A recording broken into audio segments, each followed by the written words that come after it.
உலகெங்கும் வாழும் அன்பு தமிழ் நெஞ்சங்களுக்கு வணக்கம். மீண்டும் நெஞ்சு பொறுக்குதல் நிகழ்ச்சியில் உங்களோடு இணைவதில் மகிழ்ச்சி.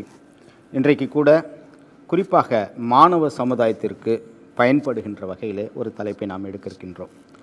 மருத்துவ கல்விக்கான பொது நுழைவுத் தேர்வு நிரந்தரமாக ரத்து செய்யப்பட வேண்டுமா இல்லையா என்பதை குறித்து நாம் இன்றைக்கு விவாதிக்க இருக்கின்றோம். +2 முடிந்த உடனே அதில் முதல் மதிப்பெண்கள் எடுக்கிறவர்கள் எப்போவுமே தொலைக்காட்சியில் பேட்டி எடுப்பார்கள், பத்திரிகையில் பேட்டி எடுப்பாங்க. ஒவ்வொருவருக்கும் ஒரு கனவு இருக்கும். இத்தனை வருஷம் படித்து அதுக்காக அவங்க சொல்லுகின்ற அந்த கனவுகள், நான் டாக்டர் ஆவேன், நான் இன்ஜினியர் ஆவேன் அப்படின்ட்டு.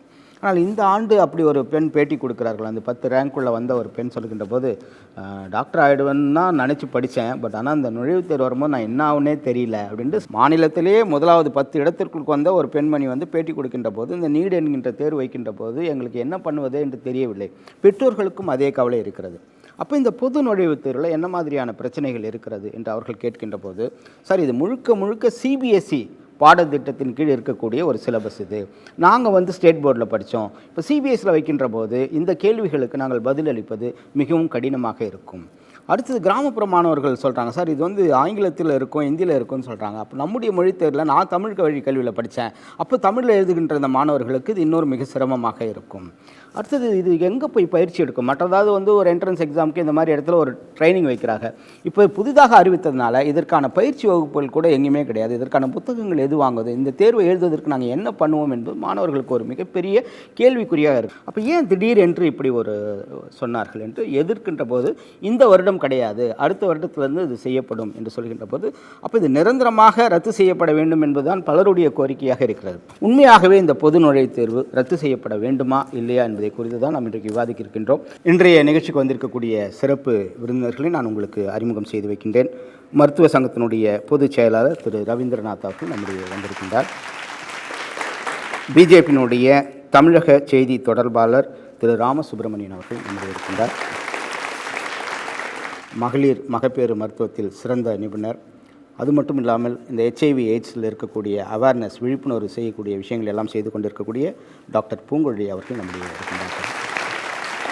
உள்ளூரில் MBBS படிக்கிறது ரொம்ப கஷ்டமாக இருக்குது, அப்படின்னா என்ன பண்ணுறது, நான் எப்படியும் டாக்டர் ஆக வேண்டும் என்று சொல்கின்றவர்களுக்கெல்லாம் வெளிநாட்டில் மருத்துவம் படிப்பதற்கான வசதிகள் நிறைய இருக்கிறது. அதை செய்து கொண்டிருக்கக்கூடிய லிம்ராவுடைய திரு முகமது கனி அவர்கள் நம்முடைய இருக்கின்றார்கள். பொதுமக்களுக்கு இதை பற்றி ஒரு தெளிவான விழிப்புணர்வு இருக்கிறதா இல்லையா என்பதை குறித்து ஒரு ஆவணப்படம் இருக்கிறது. அந்த ஆவணப்படத்தை பார்த்துவிட்டு நாம் விவாதத்தை தொடரலாம். 2010 3 நீதிபதிகள் அடங்கிய அமர்வு அளித்த தீர்ப்பை 2016 5 நீதிபதிகள் அடங்கிய அமர்வு ரத்து செய்திருக்கிறது. National eligibility come entrance test என்று சொல்லப்படும் தேசிய தகுதி மற்றும் பொது நுழைவுத் தேர்வு இந்த பிரச்சனையின் மையப்புள்ளி. தமிழகத்தில் ஏறத்தாழ 20 மருத்துவக் கல்லூரிகள் இருக்கின்றன. இவைகளில் 2665 இடங்கள் இருப்பதாகவும், அதில் 398 இடங்கள் அகில இந்திய ஒதுக்கீட்டுக்கு போக மீதமுள்ள 2257 இடங்கள் மாநில ஒதுக்கீட்டுக்கென நிர்ணயிக்கப்படுகிறது. இதற்காக ஒவ்வொரு ஆண்டும் விண்ணப்பிக்கும் மாணவர்களின் எண்ணிக்கை ஏறத்தாழ 35,000 பேர். இவர்களில் CBSE தரத்திற்கு கல்வியை கற்றவர்கள் மட்டும்தான் இந்த தேர்வில் ஜெயிப்பது சுலபம் என்றும், மாநில மொழி கல்விக்கும் அரசு பள்ளி மாணவர்களும் கிராமப்புற மாணவர்களும் வெற்றி பெறுவது கடினம் என்றும் சொல்லப்படுகிறது. தகுதி தேர்வு மருத்துவ கல்விக்கு மாணவர்களை சேர்ப்பதில் காணப்படும் ஊழலை ஒழிக்கும் என்று நீதிபதி அனில் ஆர் தவே கூறியிருக்கிறார். ஆனால் நகர்ப்புற மற்றும் கிராமப்புற மாணவர்களுக்கு இடையில் காணப்படும் பிளவை தகுதி என்ற பெயரில் ஆழப்படுத்தும் என்று கூறியிருக்கிறார் நீதிபதி அல் தாமஸ் கபீர். மருத்துவக் கல்லூரியில் சேர விரும்பும் மாணவர்கள் இனிமேல் ஏகப்பட்ட மருத்துவ நுழைவுத் தேர்வை எழுத அவசியமில்லை என்றும், தனியார் மருத்துவக் கல்லூரியினர் நடத்தும் கொள்ளைக்கு முற்றுப்புள்ளி விழுந்துவிட்டது என்றும் பலர் கூறுகிறார்கள். ஆனால் இந்தி மற்றும் ஆங்கிலத்தில் இந்த பொது நுழைவுத் தேர்வு இருப்பதால் தமிழக மாணவர்களுக்கு இனி மருத்துவம் படிப்பதில் இடம் கிடையாது என்றும் கூறுகிறார்கள். எது எப்படியோ, ஆங்கிலம் மற்றும் தனியார் கல்வி மோகத்தில் ஏற்கனவே சிக்கிக் கொண்டுள்ள பெற்றோர்கள் மாணவர்களிடம் தாய்மொழி வழி கல்வி, மாநில பாடத்திட்டம் இனி கதைக்கு உதவாது என்ற விஷயத்தை விஷமாக விதைத்திருக்கிறார்கள். மத்திய அரசு நிறைவேற்றியுள்ள இந்த அவசர சட்டத்தை எதிர்த்து உச்சநீதிமன்றத்தில் வழக்கும் தொடரப்பட்டுள்ளது. பொறுத்திருந்து பார்ப்போம். இந்த நுழைவுத் தேர்வு நிரந்தரமாக ரத்து செய்யப்பட வேண்டுமா, இல்லையா இதை நீங்கள் வரவேற்கிறீர்களா? மெடிக்கல் கோர்ஸுங்கிறது பொதுமக்களுக்கு செய்யக்கூடிய சேவை. அதில் ஒரு தகுதிக்கு மட்டுமே அடிப்படையில் ஒரு மாணவர் சேர்க்கை எடுக்கப்பட வேண்டும். தனியாக சும்மா ஓப்பன் கோட்டான்னு கொடுக்கறது சரியாக வராது. ஏன்னா அவங்க உயிரோட அவங்களோட வேலை இருக்குது, ஒரு உயிர். ஸோ அந்த மாதிரி இருக்கிற பட்சத்தில் அவங்களுக்கு தகுதி அடிப்படையில் கொடுத்தாதான் அவங்க சொசைட்டிக்கு நல்லபடியாக சேவை செய்ய முடியும். ஸோ நுழைவுத் தேர்வு கண்டிப்பாக இருக்கணும். நானும் நுழைவுத் தேர்வு வேணும்னு தான் சொல்கிறேன். ஏன்னா இப்போ நிறைய பேர் எம்பிபிஎஸ் படிக்கிறவங்க எம்பிபிஎஸோட நிறுத்திடுறாங்க. மேலே படிக்கணும்னா கண்டிப்பாக அவங்க ஒரு என்ட்ரன்ஸ் எக்ஸாம் எழுதினா தான் அவங்க எம்எஸ்ஓ எம்டிஓ படிக்க முடியும். அந்த சமயத்தில் எல்லோரும் எம்பிபிஎஸ் எலிஜிபிள் ஸ்டூடெண்ட்ஸு இதிலே நுழைவுத் தேர்வு மூலிமா எம்பிபிஎஸ் படிக்கிறவங்க கண்டிப்பாக அதுக்கு தேர்வை நல்ல மருத்துவராக பணிபுரிய முடியும்னு நம்புகிறேன். ஆக்சுவலாக நுழைவுத் தேர்வு கண்டிப்பாக இருக்கணும். ஏன்னா லாஸ்ட் 10 இயர்ஸில் ஃபுல்லாகவே மெட்ரிக் பீப்புள் யார் அதிகமாக கட் ஆஃப் வாங்கினாங்களோ அவங்க தான் மெடிக்கல் ஃபீல்டை ரூல் பண்ணிட்டு இருந்தாங்க. இனிமேல் அப்படி இருக்கக்கூடாது. ஒரு பர்சனோட எலிஜிபிலிட்டி தான் அவங்களோட மெடிக்கல் இதை எலிஜிபிலிட்டியை டிட்டர்மைன் பண்ணுறதா இருக்கணும். இப்போ ஸ்டேட் போர்ட்லேயே நிறைய பேர் 99.25% அந்த மாதிரிலாம் எடுக்கிறது இல்லை. ஸோ நீட் ஒரு செகண்ட் சான்ஸ் மாதிரி. இப்போ ஸ்டேட் போர்டில் அந்த போர்டு எக்ஸாமில் ஓகே தெரியாமல் மார்க் கம்மியாச்சுன்றவங்க நீட்டாக செகண்ட் சான்ஸாக எடுத்து அதுக்கு நல்லா ப்ரிப்பேர் பண்ணி என்ட்ரன்ஸில் நல்லா கிளியர் பண்ணி ஒரு வாய்ப்பு இல்லைன்னா நமக்கு இன்னொரு வாய்ப்பு கிடைக்கிற மாதிரி. இப்போ மெடிக்கல் லைஃப் ஒரு 5 இயர்ஸ்க்கு என்ன படிக்க போகிறோன்னு தெரியாமல் கூட நான் வெறும் பயாலஜியோ வெறும் கெமிஸ்ட்ரியோ ஒரு ஸ்கூல் லைஃப்பில் படித்ததை தட் இஸ் பேசிக்கை படிச்சுட்டு நான் உள்ளார போகிறேன். அங்கே இருக்கிறவன் என்ன பேசுகிறான் எப்படி பேசுகிறான்னு கூட எனக்கு ஒரு சின்ன ஐடியா கூட இல்லாமல் நான் உள்ளார போகிறேன். Based on my board marks நான் எப்படி 499 வாங்கினேன்றது அது என் லைஃபோட பாஸ்ட். இப்போ நான் ப்ரெசென்ட்டில் ஒரு காலேஜில் சேரும்போது அதை பற்றி உள்ளார என்ன இருக்குதுன்னு எனக்கு தெரியாமல் நான் உள்ளார போகிறேன். அப்படி போகும்போது சார் எப்படி எனக்கு ஃபுல் கான்சன்ட்ரேஷனோட ஒரு நல்ல டாக்டர் ஆகணும். அதே மாதிரி நான் ஒரு 490 480 எடுத்திருந்தேன்னா நான் ஒரு கட் ஆஃப் எடுக்கலை. அப்படி இருக்கும்போது என் அப்பா ஒரு 20 lakhஸோ 10 lakhஸோ பே பண்ணிட்டு தான் சார் என்னை உள்ளே விட்றாரு. அப்போ டொனேஷன் எடுக்கிற உடனேயும் நான் வெளியில் போன உடனேயும் நான் என்ன பண்ணுவேன், ஏன் நான் போட்ட 10 lakh நான் எடுக்கணும். அப்படி இருக்க பட்சத்தில் நான் படிப்பேனா இல்லை வெளில போய் சம்பாதிக்கணும். எப்படி இருந்தால் என்ன, நான் ஒரு தியரி பேப்பரை க்ராஸ் பண்ணி வெளில போய் நான் சம்பாதிக்கணும். அப்படி இருக்கும்போது நான் ஐ வாண்ட் டு லேர்ன். எனக்கு படிக்கணும்னு இல்லை, நான் டாக்டர் ஆகணுன்ற இருந்த என் பேஷனோ என் ட்ரீமோ பைசாவாலையும் காசுனாலையும் அது ஓவர் ரூல் ஆகிடுது. ஸோ சர்வீஸ்க்காக நான் படிக்கலை, என் காசு போட்ட காசை எடுக்கிறதுக்காக என் பிஸ்னஸ்க்காக நான் டாக்டர் படிக்கிற மாதிரி ஆகிடுது. நம்மளோட ஸ்டேட் போர்டில் எஜுகேஷன் சிஸ்டம் பார்த்தீங்கன்னா அப்போ +2 10th எழுதுகிறவங்களோட குவாலிஃபிகேஷன் இல்லையா? +2 அந்த மாணவர்கள் திறமையற்றவர்களா? திறமையான மாணவர்கள் தானே அவங்க ஸ்டேட் லெவலில் ரேங்கில் அவங்க வராங்க. இப்போ திரும்பியும் அவங்களுக்கு ஒரு நுழைவுத் தேர்வுன்னு சொல்லி அந்த குழந்தைகளுக்கும் அந்த பெற்றோர்களுக்கும் ஒரு மன உளைச்சல் தான் ஏற்படுகிறது. பேஸ்மெண்ட்டே இல்லாமல் நம்ம மேலே ரூஃப் போடுற மாதிரி தான் இந்த நுழைவுத் தேர்வு தற்போதைய நிலையில் இருக்கிறது. இதை பார்த்திங்கன்னா சுப்ரீம் கோர்ட் இந்த 1 வருட காலத்திற்கு மட்டும்தான் அதை நிறுத்தி வைத்திருக்கிறார்கள். மறு வருடம் திரும்பவும் அதனுடைய சூழ்நிலை என்னவென்று நமக்கு தெரியாது. வரலாம், வராமலும் இருக்கலாம். அதை பற்றி நமது மாநில அரசும் மத்திய அரசும் விவாதித்து அதற்கான தக்க நடவடிக்கை எடுத்தால் இதை தவிர்க்கலாம். ஒரு 40-50 ஆண்டுகளுக்கு முன்னால் மருத்துவத்துறையில் இருப்பவர்களாம் இன்றைக்கு சிறந்த டாக்டர்களாக பெரிய வல்லுநர்களாக இருந்திருக்கிறார்கள். அவர்கள் எல்லாம் எந்த நுழைவுத் தேர்வு எழுதி மருத்துவ கல்லூரியில் சேர்ந்தார்கள்? திறமை என்பது மாணவர்களுடைய உள்ள உணர்வு, அவனுடைய படிப்பு, அவனுடைய அறிவுத்திறனை பொறுத்ததை மட்டுமே அன்றி நுழைவுத் தேர்வை பொறுத்தது என்பதே எனது கருத்து. 12th முடிச்சுட்டு அவங்க காலேஜ் ஜாயின் பண்ணுறதுக்குள்ளே அந்த இருக்கிற லிமிட்டட் பீரியடில் கிராமப்புற மக்களால், கிராமப்புறத்தில் படிக்கிற ஸ்டூடெண்ட்ஸால் சிபிஎஸ்சி மாணவர்கள் கூடயும் சிட்டிஸில் படிக்கிற நகர்ப்புற ஸ்டூடெண்ட்ஸ் கூடயும் போட்டி போட முடியாது. ஏன்னா எல்லாமே சிபிஎஸ்சி போர்ஷனாக தான் இருக்குது. அதனால் நிரந்தரமாக 2016-17 இருக்க கல்வியாண்டில் மட்டும் இல்லாமல் இனி வரும் 2017 to 18 முழுவதும் ரத்து செய்யணும் சார். நிரந்தரமாக ரத்து செய்யணும். இந்த சிபிஎஸ்சின்ற பார்த்தீங்கன்னா அவங்களுக்குலாம் அந்த +1 +2 அந்த போர்ஷன் வந்தது. அதனால் அவங்க ஈஸியாக பாஸ் பண்ணி போயிடறாங்க. சாதாரண கவர்மெண்ட் ஸ்கூலில் படிக்கிற பையன் எப்படி பாஸ் பண்ண முடியும்? அவனோட லைஃபே கடைசியில் கேள்விக்குறியாகுது. அவன் சின்ன வயசுலேருந்து என்ன நினச்சிருப்பான், அவன் டாக்டர் ஆகணும் எல்லாருக்கிட்டையும் சொல்லிட்டு வந்திருப்பான். அவன் +2 முடிச்சோன்னே கேட்பாங்க, பக்கத்து வீட்டில் கேட்பாங்க, தம்பி நீ என்ன பண்ண?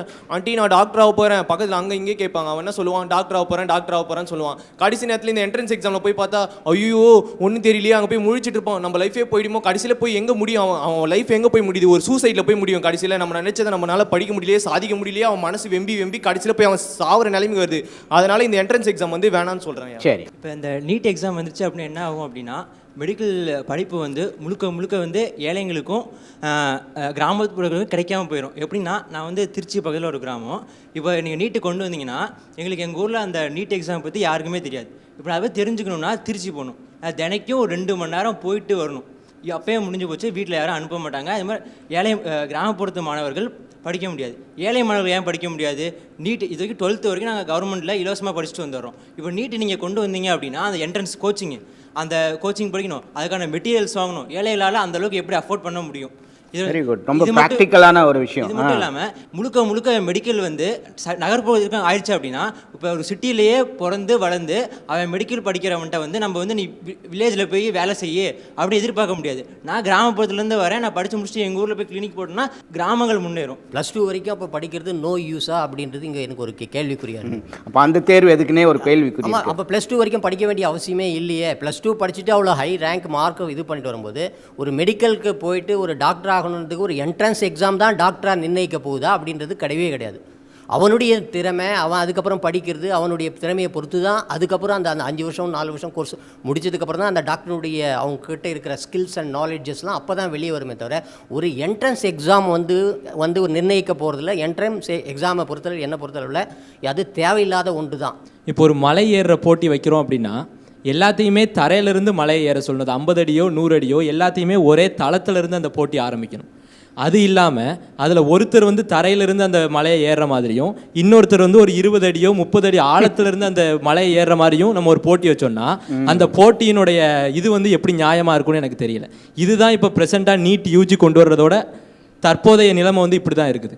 இங்கே வந்து தமிழ் மீடியத்துலேயும் அரசு பள்ளிகளையும் படிக்கிற மாணவர்கள் கரெக்டாக இன்னும் அந்த தளத்துக்கே அவங்க வரலை. அந்த தளத்துக்கு நீங்கள் அவங்கள கொண்டு வந்துட்டு அப்புறமா நீங்கள் நுழைவுத் தேர்வை கொண்டு வந்தீங்கன்னா அது வந்து நியாயமாக இருக்கிறதுக்கு வாய்ப்பு இருக்குது. அப்படி ஒரு தளத்துக்கே அவங்கள கொண்டு வராமல் இன்னும் அவங்க அடியிலேயே இருக்கும் போது நீங்கள் தளத்தில் இருக்கிறவங்களையும் சேர்த்து அவங்களுக்கு போட்டி வச்சிங்கன்னா அது கண்டிப்பாக அநியாயமாக தான் இருக்கும். இவங்க வந்து இந்த +2 வந்து வெறும் மக்கப் பண்ணுறாங்க சார். வெறும் மார்க்குக்காக தான் பார்க்குறாங்க. இண்டிவிஜுவல் டேலண்ட்ஸு, க்ரியேட்டிவான டேலண்ட்ஸு, ஒரு புதுசே ஒரு விஷயத்தை கொடுக்கின்ற போது அந்த மாதிரி போட்டித் தேர்வு வைக்கின்ற போது இவருடைய உண்மையான திறமை வெளியே வரும் அப்படின்றாங்க சார். அவங்கள சிபிஎஸ்சி கல்வி தரம் வேறு, எங்களோட கல்வி தரம் வேறு. எங்களுக்கும் அதே மாதிரி ஸ்டடீஸ் வந்து ஈக்குவலாக இருந்துச்சுன்னா நாங்களும் எங்களால் ப்ரூவ் பண்ண முடியும் சார். சிபிஎஸ்சிக்கும் மெட்ரிக்கும் இருக்க பேசிக் டிஃப்ரென்ஸே என்னென்னா ரெண்டு சிலபஸுமே வந்து ஒரே டாபிக்ஸை பேஸ் பண்ணி தான் இருக்குது. பட் ஆனால் எவ்வளோ படிக்கிறோன்றது தான் டிஃப்ரென்ஸ். நாங்கள் வந்து ஒரு வைட் ஹாரிசானில் ஒரு அப்ளிகேட்டட் ஓரியன்டட் மைண்டில் படிக்கிறோம், அவ்வளோதான் வித்தியாசம், வேறு எதுவுமே கிடையாது. சிபிஎஸ்சி பேப்பர் ரொம்ப டஃப்பாக வருது. அதை பற்றி நிறைய பார்லிமெண்ட்லலாம் பேசியிருக்காங்க. சிபிஎஸ்சி கொஷின் பேப்பர் ரொம்ப டஃப்பாக வருது. எங்களுக்கு 80 கிராஸ் பண்ணுறது ஒரு பேர்டனாக தான் இருக்குது. ஸோ எங்களுக்கும் கனவு இருக்குது, டாக்டர் ஆகணும், எங்களுக்கும் பெரிய ஆள் ஆகணும். இப்போ யார்ட்டையாவது போய் நான் சிபிஎஸ்சி படித்தா இன்ஜினியரிங் ட்ரை பண்ணுறியா மாதிரி தான் கேட்குறாங்களே தவிர யாரும் மெடிக்கல் ட்ரை பண்ணுறேன்னு கேட்க மாட்டேன்றாங்க. ஏன்னா கட் ஆஃப் அவ்வளோ ஜாஸ்தியாக இருக்குது. சிபிஎஸ்சி பசங்களால எடுக்கவே முடியல. ஸோ நீட் அந்த மாதிரி வச்சா பொதுவாக எல்லாரும் தான் எழுதுறாங்க. ஸோ யாருக்கு கிளியர் பண்ணுறாங்களோ அவங்களுக்கு கிடைக்கும். இதுக்கு முன்னாடி 2010 AMPMTன்ற 2 ஸ்டேஜஸ் எக்ஸாம் இருந்துச்சு. ஃபர்ஸ்ட் ஒன் வந்து ப்ரிலிம்ஸ், அந்த செகண்ட் ஒன் வந்து main test exam. First pass ஆனால் தான் செகண்ட் ஒன் அட்டன் பண்ண முடியும். அதை ரெடியூஸ் பண்ணி தான் இப்போது நீட்டுன்ற எக்ஸாமை இன்ட்ரடியூஸ் பண்ணியிருக்காங்க. So entrance exam is must. எங்கிட்ட படித்த ரேகான்ற பொண்ணு 198 கட் ஆஃப் மார்க் எடுத்தும் இந்தியாவில் அந்த நுழைவுத் தேர்வு, மருத்துவ நுழைவுத் தேர்வில் தேர்ச்சி பெறாமல், வெற்றி பெறாமல் அவள் பொறியியலில் வந்து தேர்ச்சி பெற்று டிசிஎஸ் கம்பெனியில் இப்போது ஒர்க் பண்ணுறா. ஆனால் அவளுடைய கனவு நனவாகலை. இதனால் நுழைவுத் தேர்வு என்ன பயன்? இப்போ என்னோடய பொண்ணே +2 படிக்கிறா சார். நாங்களே பெரிய மன உளைச்சலுக்கு தான் ஆளாயிருக்கோம். திடீர்னு வந்து போன வருஷம் இந்த மாதிரி சொல்லிட்டாங்க. படிக்கிற குழந்தைங்க வந்து அதுக்கு அவ்வளோ எஃபோர்ட் போட்டு படிச்சுது, அவ்வளோ மன உளைச்சல் தான் அதுங்களுக்கு. அதுவே அது முடிஞ்சவொடனே இப்போ போய் அதுங்க எங்கே போய் இப்போ திரும்பவும் ப்ராக்டிஸ் பண்ணணும், அந்த மாதிரி நிறைய மன உளைச்சல் அதுங்களுக்கு மட்டும் இல்லாமல் பெற்றோர்களுக்கும் இருக்குது. தமிழ்நாட்டில் பார்த்தீங்கன்னா ஏகப்பட்ட காலேஜ் இருக்குது. மெடிக்கல் காலேஜ் 52 காலேஜ் கிட்டே இருக்குது. மற்ற ஸ்டேட்டில் பார்த்தீங்கன்னா காலேஜஸ் கம்மியாக தான் இருக்குது. இப்போ இந்த நீட்டுங்கிற எக்ஸாம் மூலமாக பார்த்தீங்க அப்படின்னா நம்ம பசங்களோட இது குறைஞ்சி போயிடுது சேர்க்கை. அவங்கெல்லாம் வந்து இங்கே ஆக்குபேட் பண்ணிப்பாங்க. இப்போ நம்ம பசங்களுக்கு யார் கொடுப்பா? இப்போ எங்கேயாவது ரயில்வே ஸ்டேஷன் போனீங்கன்னா கூட இந்த பீகாரி, மகாராஷ்டிரி அவங்க தான் வேலையில் உட்காந்துருக்காங்களே தவிர நம்ம தமிழக மக்கள் எங்கே சார் வேலையில் இருக்காங்க? எல்லாரும் வேலை இல்லைன்னு தான் இருக்கிறாங்க. எங்கே போனாலும் அவங்களுக்கு தடை தான் போடுறாங்க. அதனால் இந்த எக்ஸாம் தேவையே இல்லை சார். தமிழ்நாட்டில் மெட்ரிக்கோ கவர்மெண்ட்டில் படிக்கிற மாணவர்களோட பர்சன்டேஜ் தான் அதிகம். 80-85% வந்து அரசோட அந்த சிலபஸில் தான் படிச்சுட்டு இருக்காங்க. மீதி 10-15% மட்டும்தான் சிபிஎஸ்சிலையோ ஐசிஎஸ்சிலையோ படிக்கிறாங்க. அதனால் ஏற்கனவே வந்து இந்த ஈக்குவாலிட்டிலாம் இருக்குது. அவங்க வந்து சிபிஎஸ்சியில் வந்து டாக்டரே படித்த டாக்டரே ஆகாமல் சொல்லிட்டு இருக்காங்க. அது வந்து தப்பு. நாங்கள் ஏற்கனவே +2 படிக்கிறதுக்கே கடனை உடனே வாங்கி படிக்க வச்சுட்டு இருக்கோம்.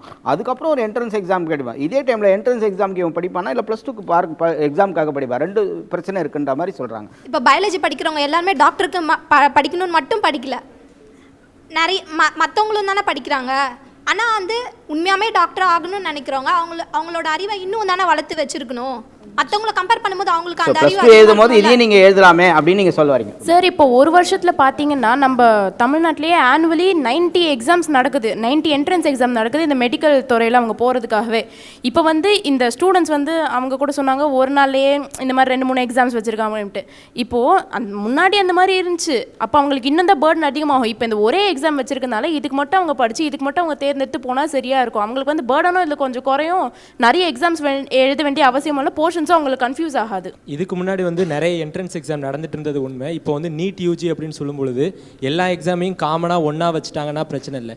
இப்போவும் கூட எய்ம்ஸ், ஜிப்மர் இது மாதிரி சில கல்லூரிகளில் இன்னும் வந்து தனியாக தான் என்ட்ரன்ஸ் எக்ஸாம் நடக்குது. இவங்க வந்து சொல்கிற மாதிரி நீட் யூஜி வந்து அந்த காலேஜஸ் வந்து இன்க்ளூட் பண்ணலை.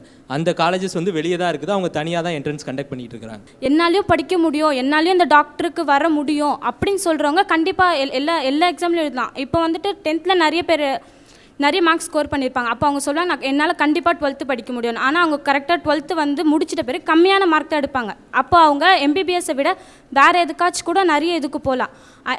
அதனால் இந்த என்ட்ரன்ஸ் எக்ஸாம்ன்றது கண்டிப்பாக வேணும். சார், இங்கே டியூஷன் சென்டர்னு பார்த்துக்கிட்டாலே மெட்ரிகுலேஷனுக்கு தனியாக, ஸ்டேட் போர்டுக்கு தனியாக டியூஷன் சென்டர் இருக்குது, சிபிஎஸ்சிக்கும் தனியாக இருக்குது. அப்படி இருக்கும்போது சிபிஎஸ்சி இப்போ நீட் எக்ஸாம் எழுதும் போது அவங்க எதனா தனியாக கோச்சிங் சென்டர் வச்சுருக்காங்களா சார்?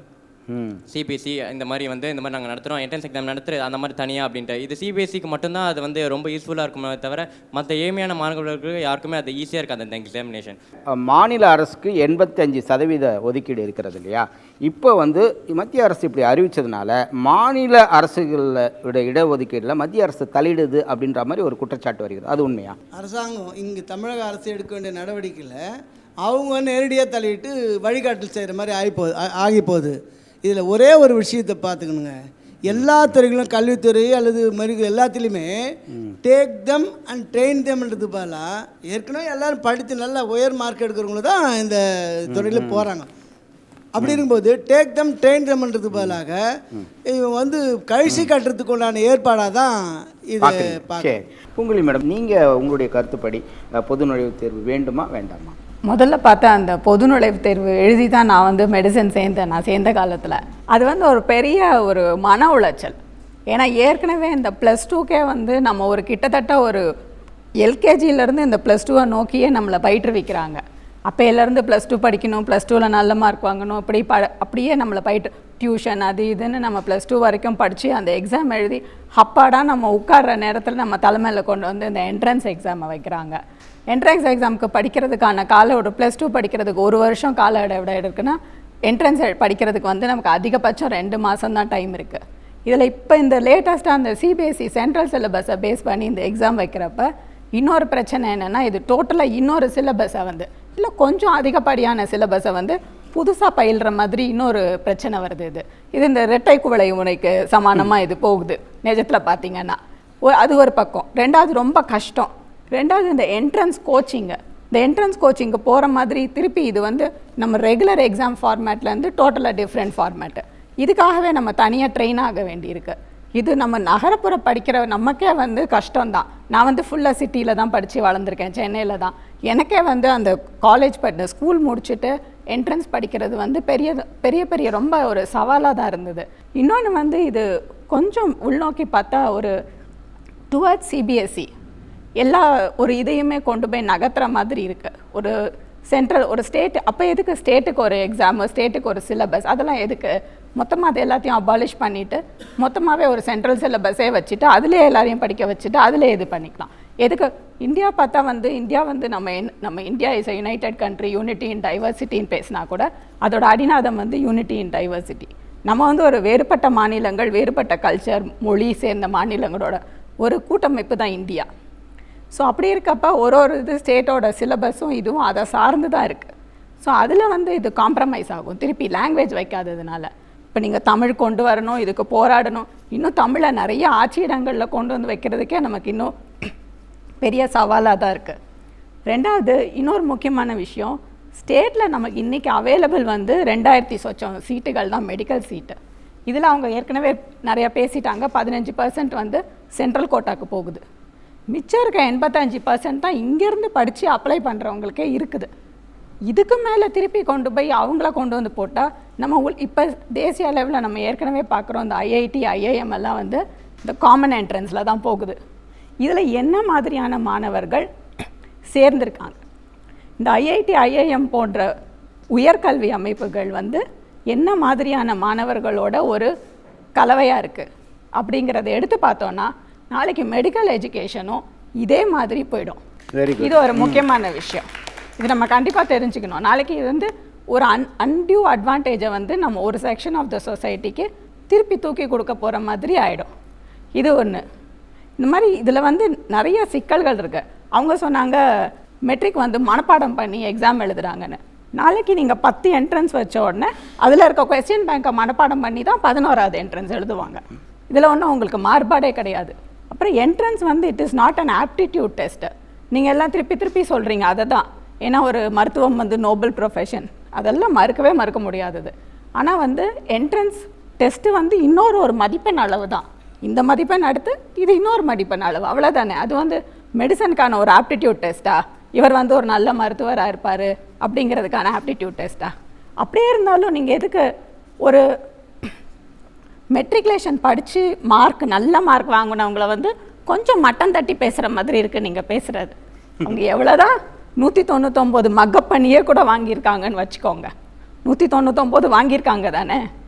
சரி, நீங்கள் உங்களுக்கு எல்லாருக்குமே தெரியுது CBSE படித்தா இதுக்கு வந்து ஒரு டிஸ்அட்வான்டேஜாக இருக்குது. ஏன் நீங்கள்லாம் +1 +2 மெட்ரிக் சிலபஸ்லையோ சமச்சீர் கல்வி சிலபஸ்லையோ படிக்கக்கூடாது? உங்களுக்கு அப்போ அது அட்வான்டேஜாக இருக்கும் தானே.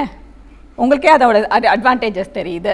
நிஜமாக நான் டாக்டர் ஆகணும், என் ஊரில் நான் இந்த கஷ்டத்தை பார்த்தேன், இந்த ஒரு நீங்கள் நிறையா கதைகள் அந்த மாதிரி மெடிசன் படிக்கும் போது ஒரு சக மாணவர்கள்கிட்ட நீங்கள் கேட்டிருக்கலாம்.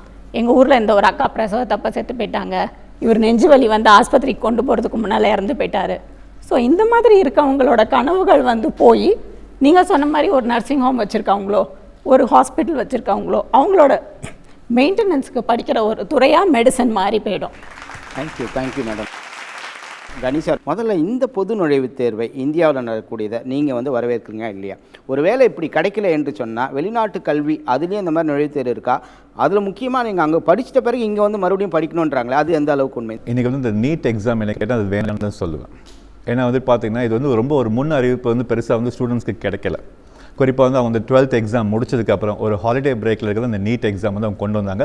ஸோ இது எந்த ஒரு பேரண்ட்ஸ் எதிர்பார்க்காத ஒரு விஷயம், ஸ்டூடெண்ட்ஸ் எதிர்பார்க்காத ஒரு விஷயம். அடுத்த வருஷம் அப்படின்றது அரசாங்கம் செய்யக்கூடிய ஒரு முடிவு. பட் நான் வந்து ஒரு வெளிநாட்டு கல்வி ஆலோசகர் நான் பார்க்கல, 2 விதமாக நான் பார்க்குறேன். என்கிட்ட வந்து 2 கம்யூனிட்டி பேரண்ட்ஸும் வராங்க. மெட்ரிகுலேஷன் ஸ்டூடெண்ட்ஸும் என்கிட்ட வந்து அட்மிஷன்ஸ் வந்து வெளிநாட்டில் போய் படிக்கணும்னு வராங்க, CBSE ஸ்டூடெண்ட்ஸும் வராங்க. ஸோ நான் பேசிக்காக வந்து பார்க்கல ஒரு பேரண்ட்ஸும் சரி ஸ்டூடெண்ட்ஸ் எப்படி அசஸ் பண்ணுறது அப்படின்னா மார்க்ஸ் ஒரு அடிப்படை தான். இப்போ 10th அவங்க எவ்வளோ மார்க் வாங்க, 12th எவ்வளோ மார்க் வாங்க, மினிமமாக வந்து நாங்கள் பார்க்குறது ஒரு 60% ஃபிசிக்ஸ் கெமிஸ்ட்ரியில் இருக்கான்னு சொல்லிட்டு. ஏன்னா ஒரு 195க்கு மேலே எடுத்த ஸ்டூடெண்ட்ஸ் குறிப்பாக பார்த்தீங்கன்னா இப்போ தமிழ்நாட்டிலே வந்து ஒரு அட்மிஷன் கிடச்சிடும். ஆனால் இன்றைக்கி பார்த்தீங்கன்னா கிட்டத்தட்ட ஒரு 8 லட்சம் குழந்தைங்க வந்து டோட்டலாக வந்து +2 எக்ஸாம் எழுதினாங்க. இதில் 45% ஸ்டூடெண்ட்ஸ் வந்து பார்த்தீங்கன்னா உங்களுக்கு வந்து பயாலஜி பேக்ரவுண்ட். கிட்டத்தட்ட ஒரு 3 லட்சம் குழந்தைங்க வந்து பார்த்தீங்கன்னா பயாலஜி இவங்க அவரோட பேர் முதல் கனவு என்ன அப்படின்னா மருத்துவம். நான் வந்து ஒரு மருத்துவரான அவங்களுக்கு மார்க் இருக்கோ இல்லையோ, பண வசதி இருக்கோ இல்லையோ, பட் அவங்களோட முதல் ஆம்பிஷன் நீங்கள் கேட்டு பார்த்து யாரை கேட்டாலும் நான் வந்து ஒரு சிறந்த மருத்துவராக வரணும் அப்படின்னு. ஆனால் 2 விதத்தில் வந்து அவங்க வந்துட்டு வெளியில் வராங்க. ஒன்று ஒரு 198 கட் ஆஃப் இருக்கா, கவர்மெண்ட்டில் கிடைக்கும், இல்லை பல லட்சங்கள் செலவு பண்ணி தனியாரில் வரலாம். பட் இந்த ஒரு காலகட்டத்தில் வெளிநாட்டுக்கு பார்க்கல, இந்த லாஸ்ட் ஒரு 5 வருஷமாக தமிழ்நாட்டில் இருந்து கிட்டத்தட்ட 10,000 மாணவர்கள் வந்து வெளிநாட்டில் மருத்துவம் படிக்க போகிறாங்க. 2 விதமாக. ஒன்று ஒரு 60% மார்க் இருந்தால் போது ஃபிசிக்ஸ் கெமிஸ்ட்ரி பயாலஜியில் நான் போய் படித்து முடிச்சுட்டு ஒரு டாக்டராக வரேன். அஃப்கோர்ஸ் நீங்கள் கேட்ட மாதிரி நுழைவுத் தேர்வுன்னு கேட்டால் படிக்கிற காலகட்டத்தில் இல்லை. இப்போ அட்மிஷன் எடுத்து அவங்க படிக்க போகிறாங்க, அப்போ முடிச்சுட்டு வந்ததுக்கப்புறம் குறிப்பாக வந்து வெளிநாட்டில் போய் அவங்க ரஷ்யாவில் சைனாவில் ஃபிலிப்பீன்ஸ் எந்த கண்ட்ரியில் மருத்துவம் முடிச்சுட்டு இந்தியாவுக்கு வந்ததுக்கப்புறம் ஒரு நுழைவுத் தேர்வு வந்து நம்ம கவர்மெண்ட் வைக்கிறாங்க. மெடிக்கல் கவுன்சில் ஆஃப் இந்தியா நடத்தக்கூடிய அந்த ஃபாரின் மெடிக்கல் கிராஜுவேட் அப்படின்ற ஒரு என்ட்ரன்ஸ் எக்ஸாம் வச்சு அந்த ஸ்க்ரீனிங் டெஸ்ட்டில் பாஸ் பண்ணி ஸ்டூடெண்ட்ஸ் இந்தியாவில் வந்து டாக்டரை வந்து ப்ராக்டிஸ் பண்ணணும். நீங்கள் வந்து இந்த நுழைவுத் தேர்வை முழுமையாக எதிர்க்கிறீர்கள், ஆனால் அப்படி கிடைக்காதவங்களுக்கு ஒரு வாய்ப்பு இருக்கிறது. இல்லை, வாய்ப்பு இருக்குது வெளிநாட்டிலையும் படிக்கிறதுக்கு. டாக்டர் ரவீந்திரநாத், இந்த விஷயத்தை நீங்கள் ஏன் முழுமையாக ரத்து செய்யப்பட வேண்டும் அப்படின்னு சொல்லிட்டு இருக்கீங்க டாக்டர்? இதை நாங்கள் முழுமையாக ரத்து செய்ய வேண்டும்னு சொல்லலை. இந்த மருத்துவக் கல்வி மாணவர் சேர்க்கை ரெண்டு விஷயமாக பார்க்கணும். இந்தியாவில் மருத்துவக் கல்வியில் வந்து மாநில அரசுடைய கட்டுப்பாட்டில் பல்வேறு மருத்துவக் கல்லூரி இருக்கிறது. அதாவது மாநில அரசுடைய கட்டுப்பாட்டில் மருத்துவக் கல்வி இடங்கள் இருக்கிறது. அதுபோல் மத்திய அரசுடைய கட்டுப்பாட்டில் பல்வேறு மருத்துவக் கல்லூரி இடங்கள் இருக்கிறது. அதை தவிர தனியார் மருத்துவக் கல்லூரிகள், தனியார் நிகர்நிலை பல்கலைக்கழகங்களும் மருத்துவக் கல்லூரி இடங்கள் இருக்கின்றன. அப்போ இதை வந்து மாணவர் சேர்க்கை அமைக்கின்ற பொழுது இது ஒரு தேசிய அளவில் கொள்கை தேவை. சுதந்திர இந்தியாவில் இதுவரை தெளிவான ஒரு கொள்கை இல்லை. இப்போ பார்த்தீங்கன்னா என்ன நிலைமைனாக்க, மாநில அரசுடைய கட்டுப்பாட்டில் உள்ள மருத்துவக் கல்லூரி இடங்களுக்கு மாநில அரசு தான் மாணவர் சேர்க்கை அமைக்க வேண்டும். அதில் மத்திய அரசு தலையிடக்கூடாது. அதுபோல் மத்திய அரசுடைய கல்வி நிறுவனங்கள், ஆல் இண்டியா கோட்டா சீட்டு, இராணுவ மருத்துவக் கல்லூரி, தனியார் மருத்துவக் கல்லூரிய மேனேஜ்மெண்ட் கோட்டா, தனியார் நிகர்நிலை மருத்துவ பல்கலைக்கழகங்கள் இவற்றுக்கெல்லாம் சென்று மத்திய அரசு தான் மாணவர் சேர்க்கை அமைக்க வேண்டும். எனவே இந்த பிரச்சனை ரெண்டாக பார்க்கணும். மத்திய அரசு ஒரு மாணவர் சேர்க்கை அமைக்க வேண்டும், மாநில அரசு ஒரு மாணவர் சேர்க்கை அமைக்க வேண்டும். மாநில அரசு மட்டுமே நுழைவுத் தேர்வை ரத்து செய்துவிட்டதன் மூலமாகவே நுழைவுத் தேர்வை இந்தியா முழுவதும் ரத்து செய்துவிட முடியாது. ஏன்னு சொன்னால் இன்றைக்கி வந்து ஜிப்மர் எடுத்துங்க பாண்டிச்சேரியில், அங்கே ஏறத்தாழ 150 MBBS இடங்கள் இருக்கிறது. 150 MBBS இடத்துக்கு இந்தியா முழுவதும் 1,10,000 பேர் போட்டி போடுறாங்க. சரி, இந்த ஆண்டு 1,10,000 பேர் தேர்வுறாங்க. அப்போ 1,10,000 பேர் ஒரு 150 சீட்டுக்காக போட்டி போடுகின்ற பொழுது +2 மதிப்பெண் அடிப்படையில் இப்படி மாணவர் சேர்க்கை அமைக்க முடியும்? அது சாத்தியமே இல்லை. பல்வேறு மாநிலங்களில் பல்வேறு சிலபஸில் பல்வேறு கல்வித்தரத்தோடு படித்த மாணவர்கள் அவ்வாறு இருக்கின்ற பொழுது ஒரே ரேங்கில் பார்த்தீங்கன்னா ஆயிரக்கணக்கான பேர் இருப்பாங்க. அப்போ நீங்கள் வந்து அதில் +2 மதிப்பெண் அடிப்படையில் சேர்க்க முடியாது. எய்ம்ஸில் வந்து 762 மருத்துவக் கல்லூரி இடங்கள் இருக்கிறது, மருத்துவக் கல்வி இடங்கள் இருக்கிறது. அதில் பார்த்தீங்கன்னா 80,000 பேர் இந்த இடம் எக்ஸாம் எழுதினாங்க. அப்போ அந்த இடங்களை வந்து பார்த்தீங்கன்னா +2 மதிப்பெண் சேர்க்க அமைக்க முடியாது. அப்போ என்னன்னாக்க, இந்தியாவில் மாநில அரசுடைய கட்டுப்பாட்டில் உள்ள இடங்களுக்கு மாநில அரசு மாணவர் சேர்க்கை அமைக்க வேண்டும். அதில் மத்திய அரசு எந்த விதத்திலும் தலையிடக்கூடாது. அதே சமயத்தில் மத்திய அரசு என்ன செய்யணும்னாக்க, தேசிய அளவில் ஒரு நுழைவுத் தேர்வு நடத்த வேண்டும், ஒரே ஒரு நுழைவுத் தேர்வு நடத்த வேண்டும். இதுக்கான காரணங்கள் பல காரணங்கள் சொல்லப்பட்டது. என்று சொன்னால் ஒரு மருத்துவ மாணவர் வந்து மருத்துவக் கல்லூரியில் சேரணும்னாக்க ஏறத்தாழ 90க்கும் மேற்பட்ட நுழைவுத் தேர்வில் ஆல் இண்டியா லெவலில் எழுத வேண்டியிருக்கு. ஒரு குறிப்பிட்ட காலக்கெடுவுக்குள்ள ஒரு மாதத்துக்குள்ளே 90 நுழைவுத் தேர்வில் யாருமே எழுத முடியாது. அப்புறம் பல்வேறு நுழைவுத் தேர்வுகளுக்கு கட்டணம் செலுத்த வேண்டியிருக்கு. தேவையில்லாத அலைச்சல், மன உளைச்சல், படிப்பு, இந்த மாதிரி பார்த்தீங்கன்னாக்க ஏகப்பட்ட டென்ஷன். அப்போ மத்திய அரசாங்கம் ஒரே ஒரு நுழைவுத் தேர்வை வைத்து அந்த நுழைவுத் தேர்வு அடிப்படையில் மதிப்பெண் அடிப்படையில் ஆல் இண்டியா கோட்டா, மத்திய அரசுடைய கல்வி நிறுவனங்கள், அதாவது எய்ம்ஸ், ஜிப்மர் போன்ற கல்வி நிறுவனங்கள், இராணுவ மருத்துவக் கல்லூரி, நிகர்நிலை மருத்துவ பல்கலைக்கழகங்கள், தனியார் மருத்துவக் கல்லூரி மேனேஜ்மெண்ட் கோட்டா, இது எல்லாத்தையும் சேர்த்து ஒரு நுழைவுத் தேர்வு வச்சு மத்திய அரசாங்கமே நேரடியாக சிங்கிள் விண்டோ சிஸ்டம் மூலமாக கவுன்சிலிங் வைத்து மாணவர் சேர்க்கை அமைத்தால் மருத்துவக் கல்வியில் நடக்கக்கூடிய மாணவர் சேர்க்கையில் நடக்கக்கூடிய முறைகேட்டை, கேபிடேஷன் ஃபீயை தடுக்க முடியும். ஆனால் இப்பொழுது இந்த நீட் வடிவத்தில் அதை அவங்க செய்யலை. காரணங்கள் என்ன சொல்கிறாங்கன்னாக்க, இந்த முறைகேட்டை தடுக்கிறதாக முயற்சி பண்ணணும்னு சொல்கிறாங்க. அது உண்மையான நோக்கம் இல்லை, அதை பின்னால் விளக்க சொல்கிறேன். அப்போ மாநில அரசை பொறுத்தவரை மட்டில் தமிழ்நாட்டை பொறுத்தவரை நுழைவுத் தேர்வு ரத்தாக இருக்கிறது. ஏற்கனவே தமிழ்நாட்டில் வந்து நுழைவுத் தேர்வு இருந்த பொழுது அரசு பள்ளி மாணவர்கள், அரசு உதவி பெறும் பள்ளியை சேர்ந்த மாணவர்கள் அதிகமாக மருத்துவக் கல்லூரியில் சேர்ந்தார்கள். ஏறத்தாழ 20% மாணவர்கள் அரசு பள்ளியை சேர்ந்த மாணவர்கள் இந்த மருத்துவக் கல்லூரியில் சேர்ந்தாங்க. ஆனால் நுழைவுத் தேர்வு ரத்து செய்யப்பட்டவர் பார்த்தீங்கன்னாக்க இப்போ வெறும் 2% பேர் தான் மருத்துவக் கல்லூரியில் சேர்றாங்க. +2ல் ஒரு முறை மட்டுமே வாங்கக்கூடிய மதிப்பெண் அவர் MBBS சேர்வதற்கான கட் ஆஃபை கொடுக்கலனா, அந்த மதிப்பெண்ணை கொடுக்கலனாக்க அவர் அடுத்த ஒரு வாய்ப்பையும் பெற முடியும். இப்போ IASக்கு 5 முறை 6 முறை அட்டன் பண்ண முடியும். ஆனால் தமிழ்நாட்டில் இன்றைக்கி ஒரு சிஸ்டத்தில் பார்த்தீங்கன்னாக்க ஒரு மாணவர் வந்து கடைசியாக +2ல் என்ன மதிப்பெண் வாங்குறாரோ அதுதான் அவர் தலையெழுத்து தீர்மானிக்குது. அது பிறகு அடுத்த அட்டெம்ப்ட் வந்து டாக்டருக்கு பண்ணவே முடியாது. அப்போ அந்த சாப்டர் க்ளோஸ் பண்ணிட்டோம். அப்போ அதனால் என்னன்னாக்க +2 மதிப்பெண் அதிகமாக வாங்குறதுக்கு மாணவர்கள் ஸ்ட்ரெஸ் அதிகமாக இருக்குது. அப்போ அதுதான் உண்மையிலேயே நம்ம பார்க்க வேண்டிய விஷயம் இருக்கிறது. தமிழ்நாட்டை பொறுத்தவரையில் எப்படிப்பட்ட மருத்துவக் கல்லூரி மாணவர் சேர்க்கை அமைக்க வேண்டும் என்பதை தமிழ்நாடு அரசு தான் முடிவு செய்ய வேண்டும்.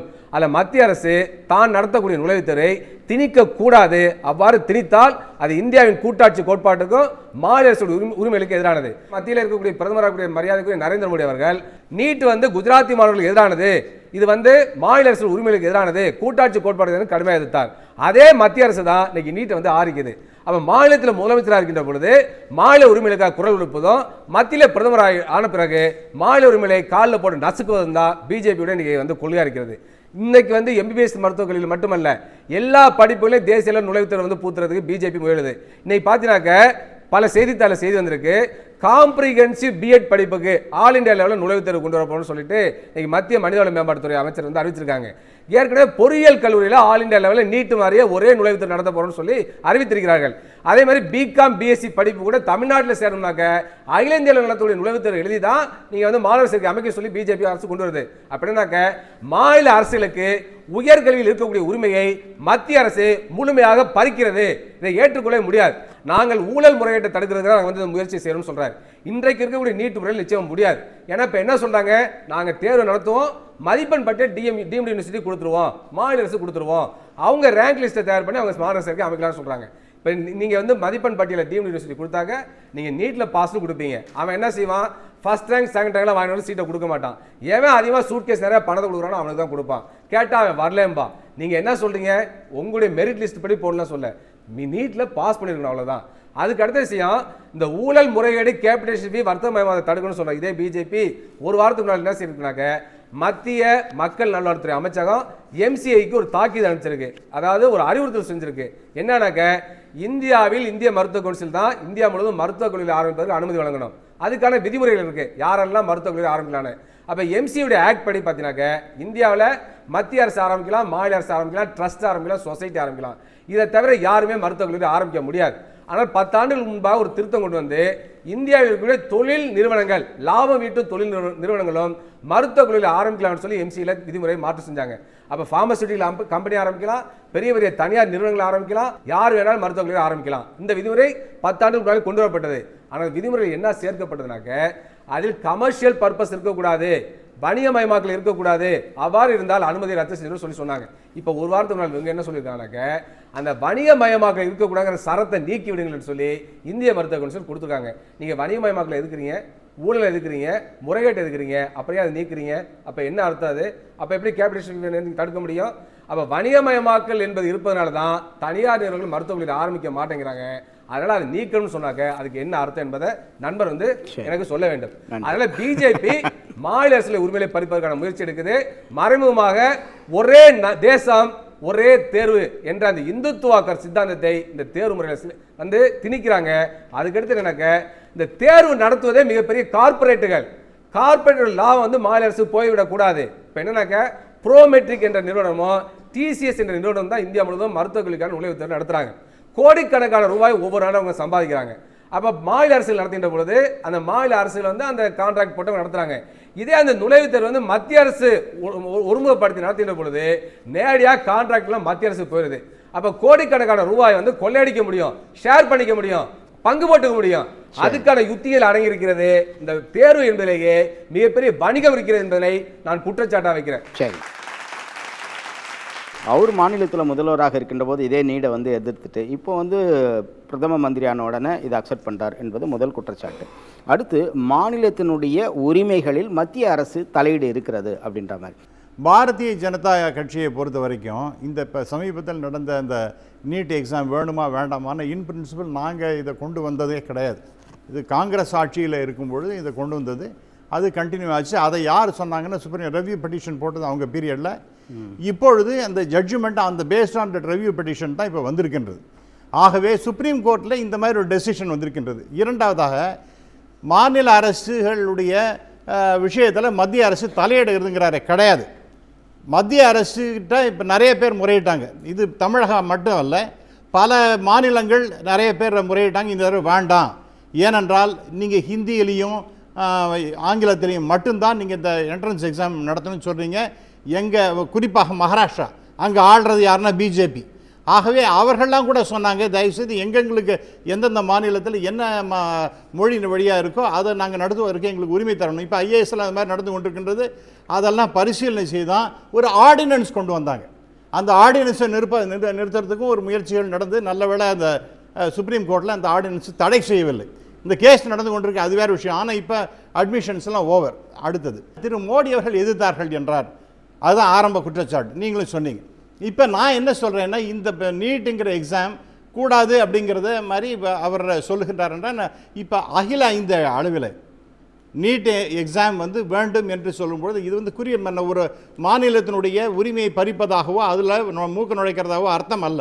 மாறாக இந்தியா முழுமைக்கும் கல்வி வேண்டும், தரக்கல்வி வேண்டும் நம்ம பேசி கொண்டிருக்கின்றோம். ஆகவே இந்திய அளவிற்கு நேஷனல் கரிக்குலம் என்கின்ற வகையிலே இப்போ பேசி கொண்டிருக்கின்றோம். ஆகவே இதையெல்லாம் பார்க்கும் பொழுது நீங்கள் you have to see in totality. நீங்கள் வந்து தமிழ்நாட்டுக்கு மட்டுமே இல்லாமல் நீங்கள் இப்போ நிறைய பேர் ஒரு குழப்பத்தில் இருக்காங்க.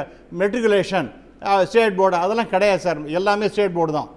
இங்கே தமிழ்நாட்டை பொறுத்த வரைக்கும் மெட்ரிகுலேஷன்லாம் கிடையாது, பேருக்கு தான். அதெல்லாம் பழங்காலம், அதெல்லாம் முடிஞ்சு போன சமாச்சாரம். 3-4 வருஷத்துக்கு முன்னாடி மெட்ரிகுலேஷன் பேர் வேணால் வச்சுருக்க, it is only state board. தேசிய அளவிலே ஒரு பாடத்திட்டம் வர வேண்டும். அதுவும் குறிப்பாக இப்போ என்ன சஜஷன் கொடுத்துருக்காங்கன்னா, 3 முக்கியமானது. ஒன்று ஆங்கிலம், 2வது கணிதம், 3வது சயின்ஸ். இந்த 3க்கும் காமனாக இருக்கட்டும். அப்படிங்கிற மாதிரி சொல்லியிருக்காங்க. இதுதான் கோர்.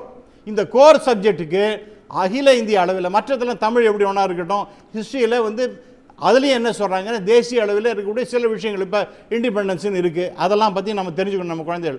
ஆகவே அகில இந்திய அளவில் ஒரு சில விஷயங்களை நாம் எடுத்துப்போம். பட் தேவைக்கு தகுந்தாற் போல் ஒரு மாநிலத்தில் என்ன வேணுமோ அதை நாங்கள் எடுத்துங்கன்னு சொல்லிட்டு சொல்கிற மாதிரி ஒரு சஜஷன் இருக்குது. ஆகவே எல்லாத்தையும் நீங்கள் ஒட்டுமொத்தமாக இதை வந்து எதிர்க்க முடியாது. கருப்பு பணத்தை ஒழிக்க வேண்டும் என்பதற்காக 26,000 கோடி நீங்கள் இப்போ கிட்டத்தட்ட நண்பரை வந்து 46,567 கரெக்டாக புள்ளி வரும் சொல்லும். நான் சொல்கிறேன் 45,000 அரவுண்ட் 45,000 சீட்ஸ் இருக்குது. அதில் 20,000 சீட்டு ப்ரைவேட்டு. அந்த ப்ரைவேட்டு பீப்புள் அவங்க பாட்டுக்கு இஷ்டத்துக்கு அவர் சொல்கிற கணக்குப்படி 26,000 கோடிக்கு மேலே வருஷம் சம்பாதிச்சுட்டு இருக்காங்க.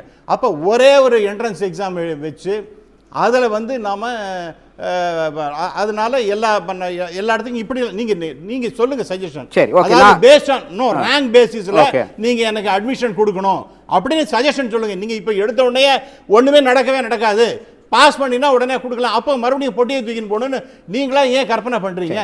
திரு வெங்கையா நாயுடு அவர்கள் ரொம்ப தெளிவாக பேசும்பொழுது இன் பிரின்சிபல் சென்ட்ரல் கவர்மெண்ட் இதை அக்செப்ட் பண்ணிடுறது, மாநில அரசுகள்கிட்டையும் நாங்கள் கேட்டு இதை பற்றி முடிவெடுப்போம் என்ற வகையில தான் பேசியிருக்கேன் ஒழிய இதை வந்து அவருக்கு வந்து கம்யூனிஸ்ட் என்கின்ற வகையில் பிஜேபி வைக்கணும் அப்படிங்கிற ஒரு சிங்கிள் பாயிண்ட் அஜெண்டாவோட அவர் வந்து அதை பற்றி நான் வருத்தப்படலை. ஏன்னா அவருடைய பாயிண்ட் அதுதான். லூப் ஹோல்ஸ் எங்கெங்கே இருக்கோ அதை ப்ளக் பண்ணுற மாதிரி நாம் செய்வோம். அதை விட்டுட்டு நீட் அவரே சொல்லுவது போல் 90 எக்ஸாம் எழுதுறது, அதுக்கு எவ்வளோ பணம் நம்ம மாணவர்கள்லாம் கட்டி கொண்டு இருக்கின்றார்கள். எல்லா இடத்துலையும் இப்போ நடக்கலை, எய்ம்ஸில் நடக்கிறது, இப்போ ஜிப்மரில் நடக்கிறது. எவ்வளோ பணம் அவங்களுக்கு நேரம் பணம் எல்லாமே விரையாகி கொண்டிருக்கின்றது. ஆனால் நிச்சயமாக கிடைக்குமான்னு தெரியாது. ஆகவே இந்த நிலைமையில் இருக்கும் பொழுது இந்த இந்தியா முழுமைக்கும் ஒரு என்ட்ரன்ஸ் எக்ஸாம் என்பது வேணும். நீங்கள் அமெரிக்காவை போனீங்கன்னா அங்கே SAT எக்ஸாம் இருக்குது, ACT எக்ஸாம்னு இருக்குது. நான் சமீபத்தில் நான் இப்போ அமெரிக்காவில் இருக்கும்பொழுது சிகாகோவில் அந்த பிளேனில் வந்துட்டுருக்கேன். பக்கத்தாப்பில் இருக்கிற பொண்ணு அவள் ஒன்றும் 12ஆம் கிளாஸ் முடிக்கலை, இப்போ 11ஆம் கிளாஸ் போயிட்டு இருக்கு. அவள் வந்து 10ஆம் கிளாஸும் போது ஒரு ஆக்ட்டுங்கிற எக்ஸாம் பாஸ் பண்ணியாச்சு. அவளுக்கு நம்ம கலிஃபோர்னியா யூனிவர்சிட்டியில் அவளுக்கு இடம் கிடைச்சாச்சு. ஸோ இப்போ அந்த என்ட்ரன்ஸ் எக்ஸாம் இருந்தால் தான் அந்த பாசிபிலிட்டி இருக்குது. நீங்கள் வந்து நாடு முழுவதும் அந்த கல்வித்தரத்தை உயர்த்துவதற்காக ஒரே தேர்வு வைக்கிறீங்க அப்படின்னு சொன்னால் அது பாரதிய ஜனதா அரசு கொண்டு வந்திருக்கணும். சங்கல்ப்னு ஒரு தனியார் அமைப்பு போட்ட பிறகு அதுக்கப்புறமே உச்சநீதிமன்றத்தினுடைய தீர்ப்புக்கு வருகின்ற போது அதுக்கு நீங்கள் எப்படி தலையாட்ட முடியும்? இல்லை, அது அவங்க என்ன சொல்கிறாங்க, இதற்கு பின்னாடி அதாவது ஒரு உயர் ஜாதியினர்கள் இருக்கிறார்கள், அப்புறம் தாழ்த்தப்பட்ட சமூகத்திற்கான வாய்ப்பு மறுக்கப்படுகிறது. அந்த மாதிரி கிடையாது. சங்கல்பனை இப்போ நாங்கள் கொண்டு வந்து கிடையாது, நாங்கள் போடவும் இல்லை. அப்படி ஒரு குற்றச்சாட்டு வந்திருக்கிறது. இந்த கேஸ் போட்டதுங்கிறது எப்போ? அது 2010. அப்போ நாங்கள் ஆட்சியில் கிடையாது. அந்த சங்கல்பு போட்டதுங்கிறது 2010 நடந்த சமாச்சாரம். அதுக்கும் பிஜேபிக்கும் சம்பந்தம் கிடையாது. ஒரு விஷயம். ரெண்டாவதாக அவர் சொன்னார் இல்லையா, 85% ஸ்டேட் கவர்மெண்ட்டுக்கு இருக்கு. எஸ், அந்த நீட் எக்ஸாமில் ரேங்க் போட்டு கவர்மெண்ட்டை கொடுத்துட்டு நீங்கள் பாருங்க மகனே உன் சம்மத்தின்னு சொல்லிட்டு ஸ்டேட் கவர்மெண்ட்டு நீங்கள் அட்மிஷன் கொடுங்கன்னு சொன்னால் என்ன ப்ராப்ளம்? அதே நீங்கள் ஹையர் எஜுகேஷன் MD MS என்று போகும்பொழுது அது ஆல் இண்டியா அளவுக்கு தான் நடக்க வருது. அதை பற்றி சுப்ரீம் கோர்ட்டே சொல்லியாச்சு. இது நாங்கள் பிஜேபின்னு வாயை திறக்கலை. அதில் வந்து யார் வேணாலும் வரலாம். அதில் வந்து தமிழ்நாட்டுக்கு மட்டும்தான் நீங்கள் ரிசர்வேஷன் கொடுக்கணும் அப்படின்னு சொல்ல முடியாது. பிஜேபி சொல்லலை, சுப்ரீம் கோர்ட்டு சொல்லியிருக்கின்றது. ஆகவே இந்த 85% அப்படிங்கிறத நாங்கள் ஒன்றும் அந்தந்த மாநிலத்தில் இருக்கக்கூடிய உரிமையை பறிப்பதாக யாருமே பேசவும் இல்லை. இது கற்பனை என்ற வகையில் நான் சொல்கிறேன். ஒவ்வொருத்தரும் உங்களுடைய கருத்தாக ஒரு வரிக்குள்ள இது ஏன் வேணும்? MBBS படிக்கிறவங்க நிறைய பேர் இருக்காங்க. ஆனால் அதில் முடிச்சுட்டு PG பண்ண MS MD படிக்கும் போது அது எலிஜிபிள் என்ட்ரன்ஸ் எழுதும் போது they are not able to do. உலக அளவில் இந்தியாவோட கல்வித்தரம்னு பார்த்தீங்கன்னா 105வது இடத்துல இருக்குது. ஸோ அந்த கல்வித்தரத்தை உயர்த்தணுன்னாக்க நுழைவுத் தேர்வுகள் கண்டிப்பாக அவசியம். அவங்க டார்கெட் என்ன? மெடிக்கல் சேரணும். அதுக்கான நாலேஜை அவங்க கண்டிப்பாக வளர்த்துக்கணும். So it is important to have an entrance exam.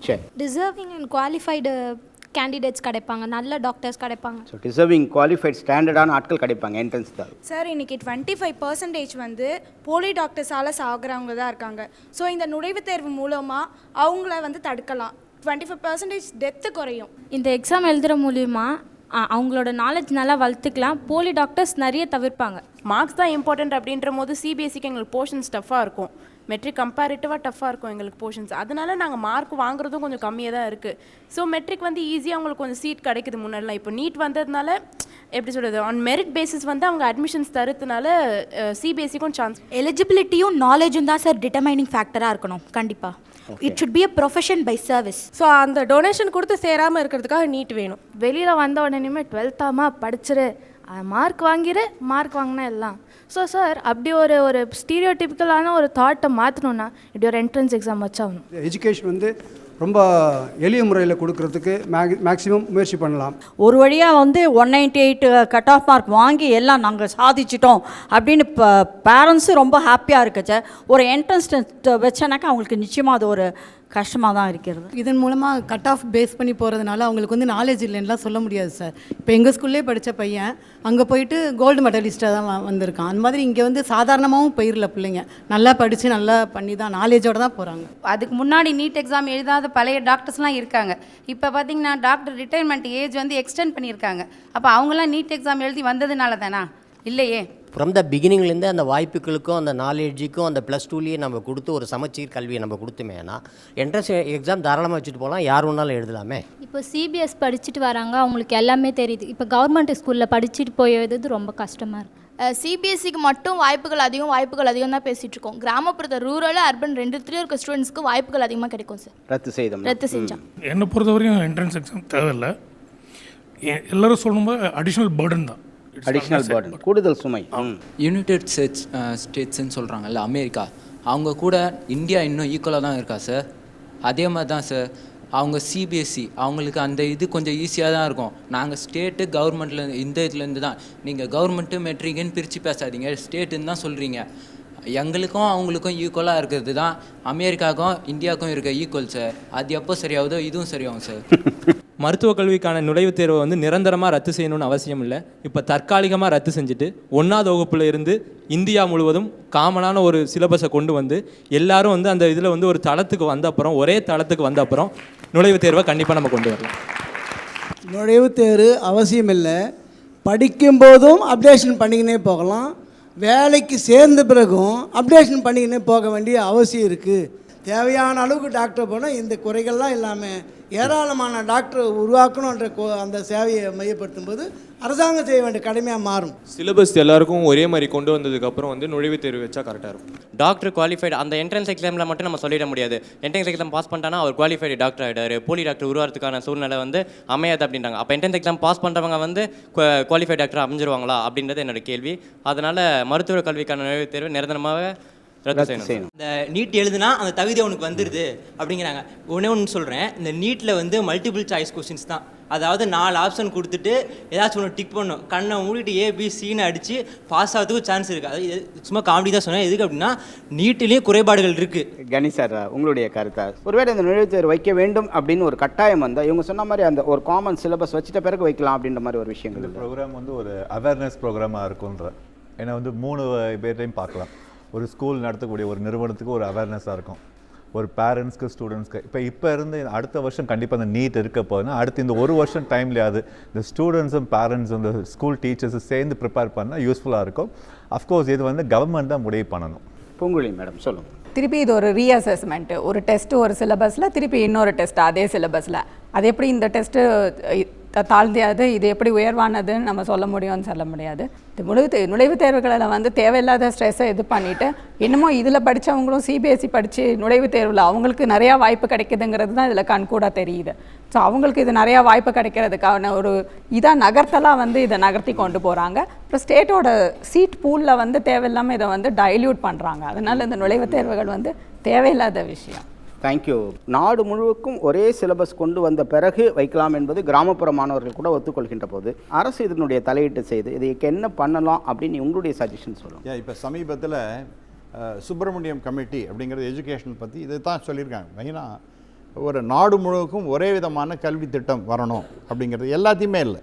3 முக்கியமானது நான் முன்னாடி சொன்னது போல் ஆங்கிலம், கணிதம், அப்புறம் விஞ்ஞானம், இந்த 3ம் ஒரே விதமான இருக்கணும். அதில் யாருக்கும் வேறுபட்ட கருத்து இருக்க முடியாது என்று நான் கருதுகிறேன். மத்திய அரசு இன்றைக்கி இதுதான் முடிந்த முடிவு அப்படின்லாம் சொல்ல எல்லாரையும் கேட்டு தான், அதனால தான் இப்போ ஆர்டினன்ஸை கொண்டு வந்தது. ஆகவே அதை we are receptive to the views of the state governments. அதனால் அவங்களையும் கேட்டு தான் செய்து கொண்டிருக்கின்றோம். ஒரு வருஷத்துக்கு 1,20,00,000 பேர் இன்றைக்கி கிராஜுவேட்ஸாக வெளியில் வந்துட்டுருக்காங்க. அவங்களுக்கு எங்கே வேலை கிடைக்க போகிறதுங்கிற அது that is a separate subject. But இருந்தாலும் கூட குவாலிஃபைடாக இல்லை அப்படிங்கிற மாதிரி எம்ப்ளாயபிலிட்டி ரொம்ப குறைவாக இருக்கின்றது. இப்போ நீங்கள் உங்களுக்கு எடுத்துனீங்கன்னா இப்போ தரத்தை பற்றி பேசும்போது மற்ற நாடுகள் அப்படின்னா அதை கொண்டு வந்துடலாமா அப்படின்னா, இந்தியாவை பொறுத்த வரைக்கும் இந்த ஒரு எக்ஸாம் அது உலக அளவில் நடக்கக்கூடிய அந்த எக்ஸாமில் லாஸ்ட் பட் ஒன் அப்படிங்கிற மாதிரி பீஸாங்கிற ஒரு எக்ஸாம். அந்த பீஸா எக்ஸாமில் லாஸ்ட் பட் ஒன்று நம்ம இந்தியாவில் இருக்கும். அப்போ எப்போ தான் நம்ம எல்லாத்தையும் நம்ம சொல்லிகிட்டே இருந்து குவாலிட்டியை இம்ப்ரூவ் பண்ணவா வேண்டாமா? இது மிகப்பெரிய பூதகாரமான பிரச்சனையாக மாறிக்கொண்டிருக்குது எஜுகேஷனுங்கிறது. நான் வெறும் பிஜேபி என்கின்ற முறையில் மட்டும் பேசலை. நானும் ஒரு கல்வியாளர். என்னுடைய பள்ளிக்கூடத்துலேருந்து நிறைய ஆயிரக்கணக்கான மாணவர்கள் எம்பி எல்லாரையும் அனுப்பிச்சுட்டுருக்கேன். அந்த ப்ராக்டிக்கல் டிஃபிகல்ட்டிஸ் அதே சமயத்தில் மாணவர்களுக்கு மிகப்பெரிய பிரச்சனையாக இருக்கிறது என்னென்னா, எல்லாருக்கும் ஒரே மாதிரி இருக்கக்கூடாத கல்வி திட்டம் அப்படின்னு அவங்களும் கேட்குறாங்க, பெற்றோர்கள் கேட்டுக்கொண்டிருக்கின்றார்கள். ஆகவே அதற்கு அந்த வகையிலே தான் மத்திய அரசு சென்று கொண்டிருக்கின்றது. இரண்டாவதாக அந்த மாதிரி வந்துடுத்துனா ஒரு நேச்சுரலி ஒரு நண்பர் சொன்னது போல் ஒரு காமன் என்ட்ரன்ஸ் எக்ஸாம் வைக்கிறது ஒன்றும் தப்பு இல்லை. இதுதான். ஆனால் மத்திய அரசு இன் பிரின்சிபிள் தான் இதை அக்செப்ட் பண்ணியிருக்க ஒழிய இதுதான் முடிந்த முடிவு, இதுதான் இதோட முடிஞ்சு போச்சு, இனிமேல் அடுத்த வருஷத்துலேருந்து கட்டாயமாக இருக்கும் அப்படின்னு நம்ம சொல்ல முடியாது. ஏன்னா அது எல்லாரையும் ஒரு கலெக்டிவாக எல்லாரோடையும் எல்லா ஸ்டேட்டையும் பேசி எது ப்ராக்டிக்கலாக இருக்கும் அதை தான் செய்ய போகிறார்கள் ஒழிய அவங்க எடுத்தேன் ஒன்றும் ஒரு முடிவு எடுத்து செய்ய போவதில்லை என்பதை நான் பணிவாக சொல்லிக் கொள்ள விரும்புகிறேன். சரி, நன்றி சார். டாக்டர் ரவீந்திரநாத், உங்களுடைய நிறைவான கருத்து. சார் சொல்கிறப்ப நாங்கள் மாநில அரசுலாம் கலந்து பேசி தான் முடிவு பண்ணணும்னு சொல்கிறார். இன்றைக்கி தமிழ்நாட்டில் உள்ள ஆளுங்கட்சிக்கும் மத்திய அரசும் ஒரு மறைமுகமான கூட்டணியே இருக்கிறது. தமிழக முதலமைச்சர் பிரதமரை போய் டெல்லியில் சந்தித்து தமிழ்நாட்டுக்கு நிரந்தரமாக மருத்துவக் கல்வி நுழைவுத்திலிருந்து விதிவிலக்கு வேணும்னு சொல்லி கேட்டாங்க. நீங்கள் நிறைவேற்றுங்க. அவங்க சொல்லிட்டாங்களே தமிழ்நாடு ஒரு முக்கியமான மாநிலம், அது அந்த கோரிக்கை நிறைவேற்றுங்க. இப்போ நீட்டை தமிழ்நாட்டில் பிஜிக்கு திணிச்சாங்க என்ன ஆகுனாக்க, கவர்மெண்ட் டாக்டர்ஸ்னால நீட்டில் பாஸ் பண்ணவே முடியாது. ஏன்னா சுனாமினா சேவை செய்கிறாங்க, வெள்ளம்னா சேவை செய்கிறாங்க. எப்போதாலும் மருத்துவ சேவையில் இருக்கிறவங்க ஒரு ஃப்ரெஷ்ஷாக முடிச்ச கேண்டர்ஸ் மாதிரி உட்காந்து டெக்ஸ்ட் புக்கை படிச்சுட்டு இருக்க முடியுமா? அப்போ அந்த நீட் தேர்வு மூலமாக தமிழ்நாடு மருத்துவர்கள் தேர்ச்சி பெறவில்லை என்று சொன்னால் பிஜி படிக்கக்கூடிய டாக்டர்ஸ் எண்ணிக்கை அரசு மருத்துவர்கள் குறைஞ்சு போயிடும். அப்போ அரசு மருத்துவர்கள் பாதிக்கப்படும். நாட்டினுடைய மாநில அரசுடைய ஹெல்த் சிஸ்டம் பாதிக்காமல் இருப்போம் அப்படின்னு சொன்னாக்க, நீங்கள் உயர் சிறப்பு மருத்துவக் கல்வியில் அந்தந்த மாநிலங்களுக்கு உள்ள இடங்களில் அந்தந்த மாநில டாக்டர் தான் சேர்ந்து சட்டம் கொண்டு வாங்க. இந்தியா முழுவதும் 98,000 பள்ளியில் சிங்கிள் டீச்சர் தான் இருக்காங்க. தமிழ்நாட்டில் 3000 பட்டதாரி ஆசிரியருடைய பணியிடங்கள் காலியாக இருக்குது. பள்ளிகள் மோசமாக இருக்கிறது. அதே போல பார்த்தீங்கன்னா நாடு முழுவதும் ஒரு ஆதி திராவிட நலப்பள்ளிகள் டேராடூன் ஸ்கூலும் ஒன்றா தரத்தில் இல்லை. அப்போ இந்த மாதிரி ஆசிரியர் பற்றாக்குறை அந்த அடிப்படை கட்டமைப்பு வசதியில் மேம்படுத்தாமல் நீங்கள் ஒரு நுழைவுத் தேர்வு மூலமாக கல்வி தரத்தை உயர்த்த முடியாது. ஒரு டாக்டராக படிப்பதற்கான MBBS படிப்பதற்காக மெடிக்கல் கவுன்சில் ஆஃப் இந்தியா குறைந்தபட்ச தகுதி என்ன நிர்ணயிச்சிருக்காங்க, அவர் +2ல் 50% மார்க்கோட பாஸ் பண்ணியிருக்கணும். இதுதான் குறைந்தபட்ச தகுதி. அதுக்கு மேலே ஒரு தகுதி நீங்கள் பூத்த முடியாது. நுழைவுத் தேர்வு ஏன் நடத்துகிறோம்னாக்க, குறைந்தபட்ச இடங்கள் இருக்கின்ற பொழுது அதிகமான பேர் போட்டி போடுறாங்க. அப்போ அந்த குறைந்தபட்ச இடங்களை நேர்மையாக வெளிப்படைத்தன்மையோடு ஊழல் இல்லாமல் கொடுக்க வேண்டும். அதில் பல பேர் அதை ஃபில்டர் பண்ண வேண்டியிருக்கு. அதுக்காக நுழைவுத் தேர்வு. அது நுழைவுத் தேர்வு என்பது ஒரு தகுதிகான தேர்வு கிடையாது. நுழைவுத் தேர்வு என்பது போட்டித் தேர்வு. இன்றைக்கி +2 எக்ஸாம் என்பது தகுதிகான தேர்வு. அது போட்டித் தேர்வு அல்ல. ஆனால் நுழைவுத் தேர்வு போட்டித் தேர்வு. ரெண்டே போட்டு குழப்பக்கூடாது. அதுக்கடுத்து ஒரு MBBS படிக்கிற மாணவர் நீட்டில் பாஸ் பண்ணிட்டால் மட்டும் மெடிக்கல் காலேஜ் மோசமாக இருந்து அந்த அடிப்படை கட்டமைப்பில் இருந்தாக்க அவர் தரமான டாக்டர் வரமாட்டார். அதுக்கடுத்து ஒரு டாக்டர் MS கோல்டு மெடல் வாங்கினாலும் கூட, படிக்கின்ற பொழுது அறுவை சிகிச்சையிலே கோல்டு மெடல் வாங்கினாலும் கூட, அவர் படிப்பை முடித்த பிறகு பார்த்தீங்கன்னாக்க அவருக்கு அறுவை சிகிச்சை செய்வதற்கான வாய்ப்பே இல்லாத ஒரு மருத்துவமனையில் வேலை வாய்ப்பை கொடுத்தாக்க நிச்சயமாக அறுவை சிகிச்சையில் சிறந்த நிபுணராக இருக்க மாட்டார். அதே சமயத்தில் அறுவை சிகிச்சையில் பல முறை ஃபெயில் ஆன ஒரு டாக்டருக்கு பாஸ் பண்ணி MCA பதிவு பண்ண பிறகு நிறைய அறுவை சிகிச்சை செய்யக்கூடிய மருத்துவமனையில் நீங்கள் வேலை வாய்ப்பை கொடுத்தீங்கன்னா அவர் பயிற்சி பெற்று அனுபவம் மூலமாக சிறந்த டாக்டராக முடியும். அதனால் எனக்கு அனுபவம் என்ற ஒன்று இருக்கிறது. அதை நீங்கள் புறக்கணிச்சுட்டு ஒரே ஒரு டெஸ்ட்டு, ஒரே ஒரு ரிட்டன் டெஸ்ட்டில் மார்க் வாங்குற வச்சு மட்டுமே ஒரு டாக்டர் தகுதியாக இருப்பார், திறமையாக இருப்பார், வாழ்நாள் முழு திறமையாக இருக்கிற வாதம் வைக்கிறீங்களே, இது அப்பட்டமான பொய் வாதம், சொத்தை வாதம். இது ஏற்றுக்கொள்ள முடியாது. பொது நுழைவுத் தேர்வை ஆளுங்கட்சியாக இருந்தாலும் சரி, எதிர்க்கட்சியாக இருந்தாலும் சரி, இதை நிரந்தரமாக ரத்து செய்ய வேண்டும் என்பதை இரட்டை குழல் துப்பாக்கியாக எதிர்க்கிறார்கள். அதுதான் ஒட்டுமொத்த பொதுமக்களுடைய கருத்தாகவும் இருக்கிறது. ஆக இந்த நுழைவுத் தேர்வை அவர்கள் வைப்பதாக இருந்தால் நாடு முழுவதும் ஒரே பாடத்திட்டத்தின் கீழ் கொண்டு வந்து ஒரு தேர்வை வைத்தால் வைக்கட்டும். இல்லை என்று சொன்னால் இந்த பயிற்சி, அதாவது இந்த +2 முடிச்சுட்டு அந்த நுழைவுத் தேர்வுக்கான பயிற்சி முகாம்களை அங்கங்கு வைத்துவிட்ட பிறகு நுழைவுத் தேர்வு வந்தால் கிராமப்புற மாணவர்களும் ஏற்றுக்கொள்வார்கள். ஆகவே கிராமப்புற மாணவர்களுக்கு எதிராகவும் தமிழை பாடமொழியாக படித்தவர்களுக்கு என்பதற்கு எதிராகவும் வறுமை கோட்டிற்கு கீழே இருப்பவர்கள் இந்த தேர்விலிருந்து ஒரு கனவோடு மருத்துவரோடு வாழ்கின்றவர்களுக்கு ஒரு வாய்ப்பு மறுக்கப்படுவதும் என்று சொன்னால் இந்த நீட்டை நீட்டிக்காமல் நோ நீட் என்று சொல்வதுதான் நம்முடைய முடிவாக இருக்கும் என்று சொல்லி நிகழ்ச்சியை நான் முடிவு செய்கின்றேன். மீண்டும் அடுத்த வாரம் இன்னும் ஒரு வித்தியாசமான தலைப்போடு உங்களை சந்திக்கின்றேன். அதுவரை நன்றி, வணக்கம்.